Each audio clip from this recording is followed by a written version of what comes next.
भीमा कोरेगाव या ठिकाणी शौर्य दिनासाठी लाखोच्या संख्येनं राज्य आणि देशभरातून अनुयायी आलेले आहेत।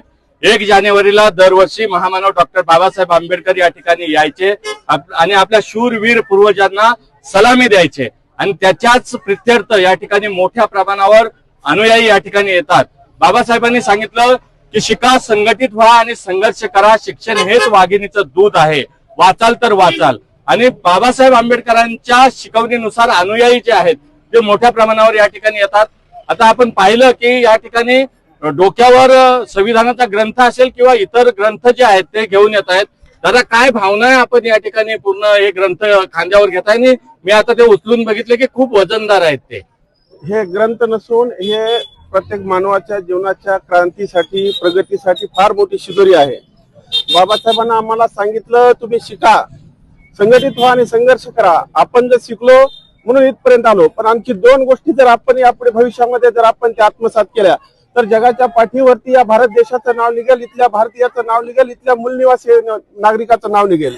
मला एवढंच सांगायचंय की प्रत्येक युवकानं व्यसनाधीन होण्यापेक्षा जर हे पुस्तकं वाचण्याचा प्रयत्न केला तर मी तो व्यक्ती किंवा तो कोणताही नागरिक आपल्या आयुष्यामध्ये कोणत्याही क्षेत्रामध्ये कमी पडणार नाही।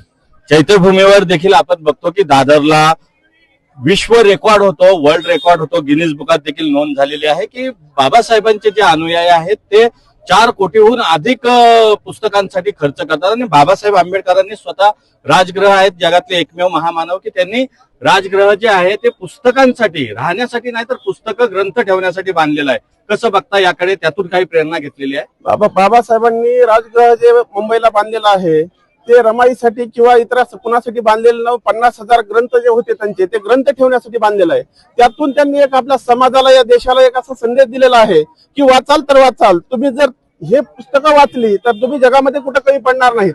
त्यामुळे तुम्हाला हे वाचावं लागेल। या स्पर्धेच्या युगामध्ये जर तुम्हाला टिकायचं असेल तर तुम्हाला शिक्षणाशिवाय पर्याय नाही। हे आम्हाला 100 वर्षापूर्वी बाबासाहेबांनी सांगितलेलं आहे। म्हणून आमच्या खांद्यावरती ही विचारांची शिदोरी आम्ही घेऊन जात आहोत। आपण बघतो की भीमा कोरेगावचं जे विजय स्तंभ आहे तो विजय स्तंभ आणि पार्किंगची जी जागा आहे त्यामध्ये अंतर 5 किलोमीटरचं साधारणतः असावं। आणि अशातच मी आता या ताईचे पुस्तकं जे आहेत, ग्रंथ जे आहेत ते उचलून बघितले, ते प्रचंड वजनदार आहेत।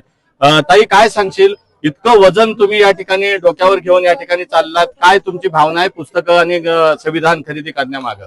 नाव सांगा आपलं। माझं नाव नंदा जाधव आहे। बाबासाहेबांनी आम्हाला एवढं दिलंय की हे पुस्तकाचं वजन आमच्या डोक्यावर काहीच वाटत नाही, एवढी आम्हाला शिदुरी देऊन गेलेत बाबासाहेब। दादा, काय नाव आपलं आणि काय ही भावना आहे? आपण ह्या पिशव्या ज्या आहेत त्या पुस्तकांनी भरलेल्या आहेत, एकूणच काय आपली भावना आहे? आम्हाला हे वजन खूप कमी आहे।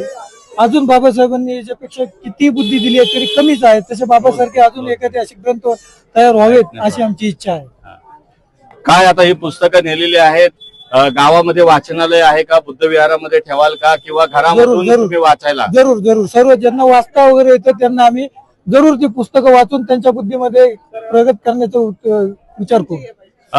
तरुण जे आहेत ते आता आपण बघतोय की या देशामधला तरुण आहे तो वेगळ्या दिशेनं भरकटताना दिसतोय, मात्र बाबासाहेबांचे जे अनुयायी आहेत ते अनुयायी या ठिकाणी ग्रंथ खरेदीकडे आणि वाचनाकडे लक्ष देतात.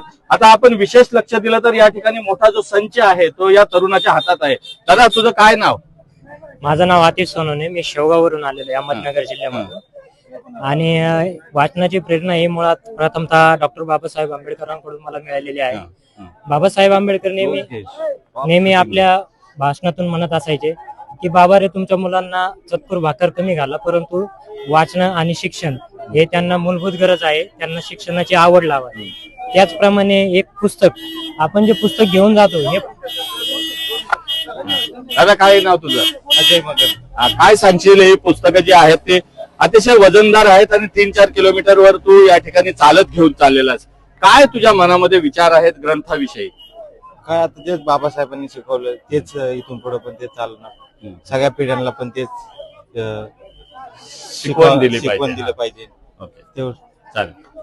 दादा, काय नाव तुमचं? कुठून आलात? प्रकाश राऊत, बौद्धाचार्य केंद्रीय शिक्षक, जाफराबाद वरून आलो, जालना जिल्हा. आणि म्हणून या ठिकाणी विजय स्तंभाला अभिवादन करून बाबासाहेबांनी दिलेली ऊर्जा घेऊन आम्ही वर्षभर त्या ऊर्जेचं जतन करतो.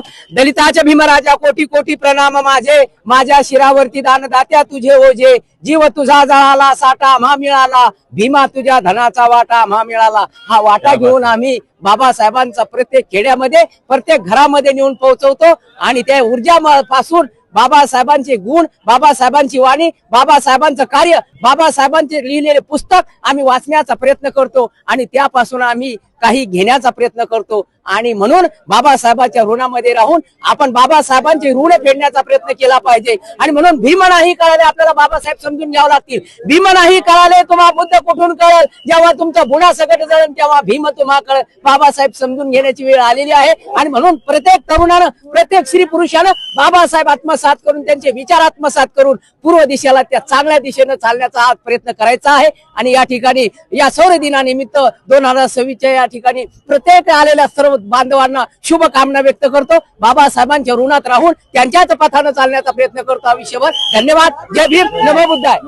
एकूणच आपण बघतो की बाबासाहेब म्हणायचे की जे लोक इतिहास विसरतात ते लोक नव्याने इतिहास घडू शकत नाहीत. भीमा कोरेगावचा ऐतिहासिक शौर्य दिन आणि इतिहास जो आहे तो इतिहास उजागर करण्यासाठी या ठिकाणी मोठ्या प्रमाणावर अनुयायी आलेले आहेत. आणि पुस्तक, ग्रंथ वाचनासाठी ग्रंथ जे घेऊन डोक्यावर चाललेले आहेत, हे एक विशेष आणि वैशिष्ट्यपूर्ण, नाविन्यपूर्ण म्हणावं लागेल. धम्मशील सावंत, भीमा कोरेगाव, पुणे.